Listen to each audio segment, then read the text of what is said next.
According to Ayurveda नाक से ही औषधि, जो सिर के रोगों के लिए बेस्ट जो ट्रीटमेंट है वो जैसे नाक के द्वारा जो औषधि दी जाती है। तो ऐसे कुछ व्याधियां होती हैं जिसमें नेजल ब्लॉकेज हो जाता है, साइनोसाइटिस हो जाता है। साइनस की प्रॉब्लम बहुत कॉमन है, इट्स वेरी कॉमन। तो ऐसी कंडीशंस में कुछ प्रोसीजर्स हैं जो हम डेली बेस पे कर सकते हैं। नेक्स्ट सेंस कौन सी है, इसके बारे में बात करने वाले हैं अब। नेक्स्ट जो है वो नोज है। तो नोज एक ऐसा ऑर्गन है आयुर्वेद के अकॉर्डिंग जिसका सिर के साथ कनेक्शन है। अकॉर्डिंग टू आयुर्वेद कुछ चैनल्स हैं और कुछ लिम्फेटिक पाथवेज हैं, कुछ दूसरे आर्टरीज वेन्स के थ्रू भी जो हमारा औषधि है उसका प्रभाव सिर तक जाता है। कहते हैं वो मस्तिष्क का द्वार नाक, नासा ही सिरसो द्वारम। अच्छा। अकॉर्डिंग टू आयुर्वेद नाक से ही औषधि, जो सिर के रोगों के लिए बेस्ट जो ट्रीटमेंट है वो जैसे नाक के द्वारा जो औषधि दी जाती है एक वो है। तो नोज की हेल्थ को हम कैसे इंटैक्ट रख सकते हैं, कैसे ठीक रख सकते हैं, बहुत बेसिक सी चीज है। पहले तो चैनल जो होना चाहिए हमारा क्लियर होना चाहिए। तो ऐसे कुछ व्याधियां होती हैं जिसमें नेजल ब्लॉकेज हो जाता है, साइनोसाइटिस हो जाता है। साइनस की प्रॉब्लम बहुत कॉमन है, इट्स वेरी कॉमन। तो ऐसी कंडीशंस में कुछ प्रोसीजर्स हैं जो हम डेली बेस पे कर सकते हैं। Like pranayama is one good. नाक के लिए तो है ही, चैनल्स को ओपन तो करेगा ही, हमारी रेस्पिरेटरी हेल्थ के लिए भी काफी अच्छा है। ठीक है, प्राणवायु जो है अच्छे से अंदर जाती है, नेजल चैनल्स को खोलती है।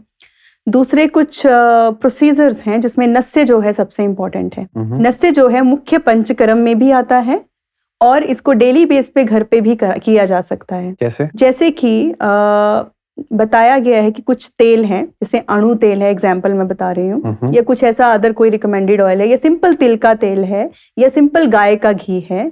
ऐसा बताया गया है कि जब भी आपने कुछ काल बताए हैं दिन के ना, तो आपको उनको नाक में डालना है। 2-2 बूंद या 3-3 बूंद या 4-4 बूंद नाक में डालेंगे, उसको थोड़ा खींचेंगे, फिर दूसरे नोज में डालेंगे, फिर थोड़ा सा करेंगे। तो इससे पूरा का पूरा चैनल कैसा रहेगा, मॉइस्ट रहेगा। ड्राइनेस या एलर्जिक की कंडीशंस हैं उनमें ये बहुत अच्छा रहता है। तो कितना करना, घर पे कर सकता है कोई भी इसको? जो मैंने बताया इसका नाम है प्रतिमर्श नस्य। प्रतिमर्श नस्य, यस, प्रतिमर्श नस्य घर पे किया जा सकता है। अगर मुझे ये प्रोसीजर करना हो घर पे तो मैं कैसे कर पाऊंगा, मुझे वो बताइए। घर पे आपने क्या करना है, कोई भी दिन का टाइम, क्योंकि प्रतिमर्श नस्य के लिए कोई टाइम निर्धारित नहीं है। जैसे त्राटक में बताया वैसे ही कोई भी समय आपको लगता है सूट करता है। स्पेशली अच्छा टाइम वो है जब आप घर से बाहर जाते हैं, एनवायरनमेंट से एक्सपोज होते हैं। जाने से पहले नाक को थोड़ा सा ऊपर करके अपने सिर को थोड़ा सा टिल्ट करेंगे, ठीक है, और ड्रॉपर से ही जो आपका घी होता है या तेल होता है उसमें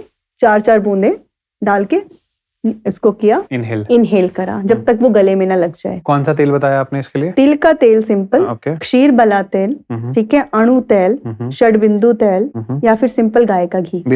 यस, तो ये हमारी नोज की हेल्थ के लिए, साइनोसाइटिस की प्रॉब्लम्स कब कर सकते हैं इसको?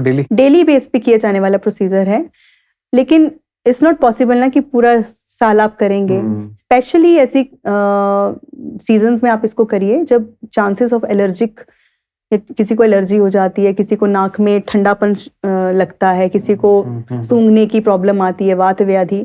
तो जैसे कि फरवरी मार्च का टाइम है जब ज्यादा एलर्जिक पॉलन्स हमारे इसमें एनवायरनमेंट में होते हैं, तो उस टाइम नस्य एक अच्छा प्रोसीजर है। लेकिन ये बात मैंने की जो घर पे कर सकते हैं, वो प्रतिमर्श नस्य की बात करी। जो मेन नस्य प्रोसीजर है उसके लिए आपको स्पेशलिस्ट के पास जाना होगा, क्योंकि वो एक प्रॉपर अभ्यंग मालिश करके, सिकाई करके, डोज उसकी बहुत ज्यादा रहती है, फिर उसको निकाल के दोषों को फिर वो किया जाता है। तो बट घर पे आप जो नोज की हेल्थ या कुछ कर सकते हैं वो इस तरीके से भी कर सकते हैं। और सिंपल आप एक स्टीम इनहेलेशन स्टीम ना, यस, नॉर्मल स्टीम सब लेते हैं, बट वो स्टीम छाती के लिए नहीं होती, वो उतने ही अच्छी मुंह के लिए, ओरल हेल्थ के लिए और नाक की हेल्थ के लिए भी होती है। बट कोशिश रखना कि आपकी आईज जो उस समय बंद हो। अच्छा, यस। ऐसा क्यों? आईज जो है वो पित्त का स्थान है। अच्छा, हाँ, तो कोई भी हीट जो है is not good for eyes, तो you have to protect your eyes from the heat. तो नाक के लिए ये कुछ प्रोसीजर्स हैं, प्राणायाम है, प्रतिमर्श नस्य है जो कर सकते हैं। The Himachali podcast.